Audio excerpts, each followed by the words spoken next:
திருச்சியில் காமராஜர் நூலகம் மற்றும் அறிவுசார் மைய கட்டிடப் பணிகள் அமைச்சர் அன்பில் மகேஷ் பொய்யாமொழி ஆய்வு மேற்கொண்டார். தமிழ்நாடு முதலமைச்சர் மு.க. ஸ்டாலின் காணொலி வாயிலாக திருச்சி டிவிஎஸ் டோல்கேட் அருகில் உலக தரத்திலான பெருந்தலைவர் காமராஜர் நூலகம் மற்றும் அறிவுசார் மையத்திற்கு கடந்த மார்ச் மாதம் அடிக்கல் நாட்டினார்.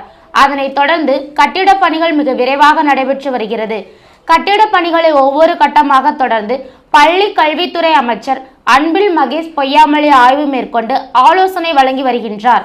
இதன் ஒரு பகுதியாக இன்று காலை ரூபாய் 290 கோடி மதிப்பீட்டில் கட்டப்பட்டு வரும் காமராஜர் நூலகம் மற்றும் அறிவுசார் மைய கட்டிடப் பணிகளை ஆய்வு மேற்கொண்டார். ஆய்வின் போது மாநகர கழக செயலாளர் மதிவாணன் மற்றும் கட்டிட பொறியாளர்கள், அரசு உயர் அதிகாரிகள், வல்லுநர்கள் உடனிருந்தனர்.